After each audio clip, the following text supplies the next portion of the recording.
Chancellor. Today, I'm delighted to welcome as our guest speaker, Professor Gillian Triggs.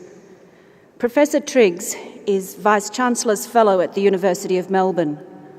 In a highly distinguished public and academic career, Gillian served between 2012 and 2017 as President of the Australian Human Rights Commission, and from 2007 to 2012 as Dean and Challis Professor of International Law in the Faculty of Law at the University of Sydney. She was also Director of the British Institute of International and Comparative Law in London from 2005 to 2007. Gillian has been closely involved with the University of Melbourne, including as Professorial Fellow at St Hilda's College and as Deputy Chair Counsel at Janet Clark Hall.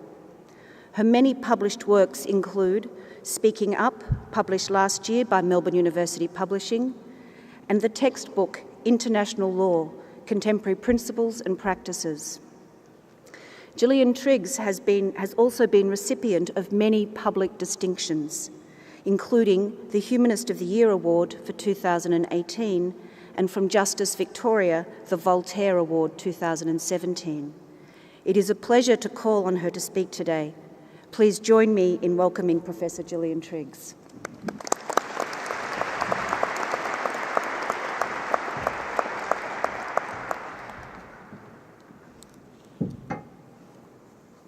Chancellor, Acting Vice-Chancellor, members of faculty, distinguished guests, and most importantly, today's graduates and candidates, and your family and friends.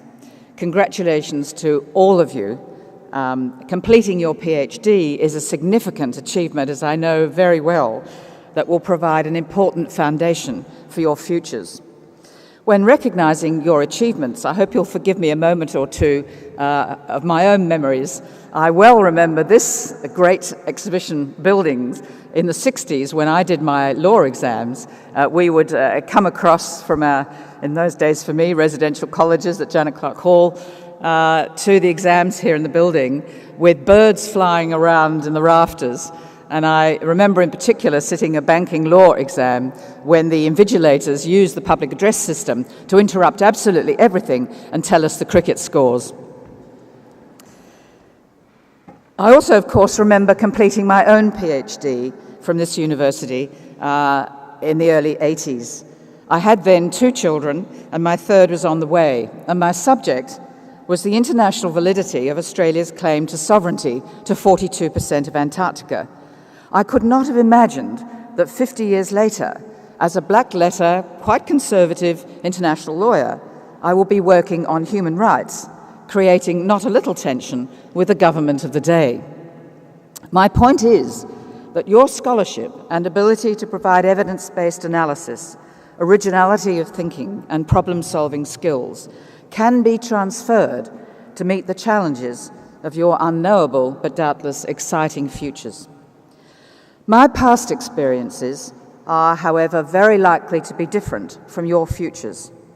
My message to you today is that whatever your discipline, science, humanities, law, or the arts, a commitment to social justice and human rights can and should be an integral part of your professional and civic life. Whether through medicine, literature, economics, or biology, you can contribute meaningfully to a fairer and more humane society, not just as an add-on when you've the time, but as a daily part of your lives. The idea of human rights is, of course, a rather abstract one. It seems aspirational, subjective, or hard to achieve. Our fundamental freedoms, however, lie at the heart of our representative democracy and of the common law. I first became aware of the importance of the right not to be detained arbitrarily, to the freedoms of speech and assembly, to access to adequate housing, education and healthcare, and the right not to be discriminated against on the grounds of race and gender when I studied international law here at the University of Melbourne as an undergraduate. In packed lecture theatres, and there were no tutorials run by the university in those days, I learned of the work of that feisty and brilliant Australian lawyer, Dr. H.V. Evatt. He contributed to the drafting of the Charter of the United Nations in 1945, that recognised for the first time in international law the link between world peace and human rights. If a government breaches your fundamental freedoms, and sadly it is your government that is very likely to do so, civil, even international conflict is likely to follow.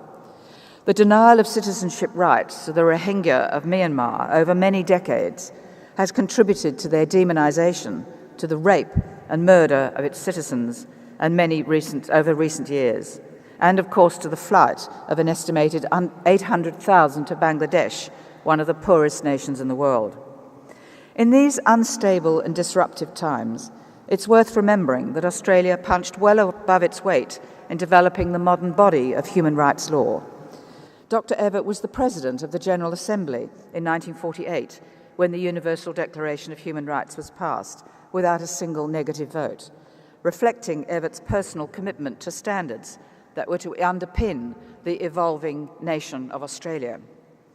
Since that time, Australia has been a good international citizen in becoming a party to almost all the treaties on civil, political, economic, cultural and social rights, the rights of the child, the Refugee Convention, and the Conventions against Torture and Genocide. Evatt's leadership in promoting the rule of law in international and national laws gave me direction as a young student and have informed my legal career. It has, however, been disappointing that with the year 2001, the children overboard misstatements and the Tampa crisis followed within weeks with the attacks on the Twin Towers in America, there's been a decline in the protection of human rights under Australian law. We've seen an unprecedented expansion of ministerial and executive discretion, the diminution in the independence of the judiciary, and disproportionate national security laws, invasions of privacy, reversals of the burden of proof, and stripping of citizenship. The global movement of about 67 million displaced persons and the threat of terrorism pose a challenge to strike a fair balance between the right of a sovereign state to defend its citizens and the need to protect fundamental freedoms. It is more important than ever that we support the rule of law and our courts in applying common law principles to protect the rights of each of us. As scholars, you're in a position to insist on evidence-based decision-making. You can challenge the phenomenon of post-truth, of fake news, and the rejection of expert reports. But let me give you just one example, and that goes right back to the Magna Carta. Reluctantly, bad King John, put his seal, he couldn't read or write it as thought, but put his seal on the Magna Carta at the demand of his rebellious feudal barons in 1215.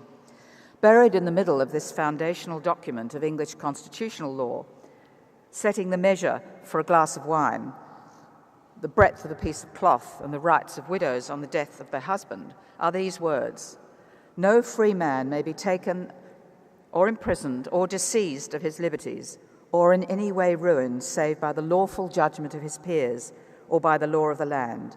To no one will we sell or deny or delay the right or justice." These words ring through the centuries, and the right not to be detained arbitrarily is reflected in every common and civil law system in the world. Yet Australia detained and continues to detain hundreds, sometimes thousands, of asylum seekers and refugees without charge or trial. In our inquiry at the Australian Human Rights Commission, we considered the impact on the health of children held indefinitely on Christmas Island, Nauru, and the mainland detention centres, bringing with us paediatricians, general practitioners, teachers, and social workers. And they concluded that every child on Christmas Island is sick. A powerful collaboration of many disciplines that I believe played a part in ensuring all children have been brought to Australia. You may not realise it fully now, but you have the potential for leadership to ensure that on your watch, the dignity and the rights of all people are respected. And I'd like to conclude, if I may, with a more uplifting example of leadership. A year or so ago, a federal court judge considered a legal challenge to the repeated refusal over nearly a year by the Minister of Immigration to allow a sick child to be brought to Australia from Nauru, where he'd been held for more than 2 years. That 9-year-old child had attempted suicide on several occasions and needed urgent medical care. The judge listened to the evidence and without reference to the human rights law that's been so important to my career, and without reference to the complexities of the Migration Act, he sought guidance from the common law, deriving in part from the judge's repetition of principle, in part from the Magna Carta. He sought guidance from the common law and found that the government has a simple duty of care to ensure that a child under its protection receives adequate medical service. And then the judge, in directing that the minister had an obligation to provide that duty of care and bring the child to Australia, the judge did something I've never seen a judge do before. He checked the flight schedule from Nauru to Australia, and he said in the judgment, "I expect to see that young boy and his mother on the plane tomorrow morning." The minister, of course, did not dare to oppose this direction. Even the government is subject to the rule of law. As you explore your own pathway in the future, I know you will retain the ethics and values that the Chancellor has spoken of that are so promoted by this fine university. You have an obligation to reach evidence-based decisions, to speak truth to power, and to exercise eternal vigilance in protecting the rule of law in Australia.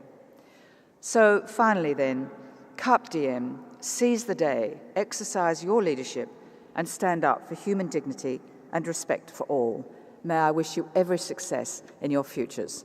Thank you.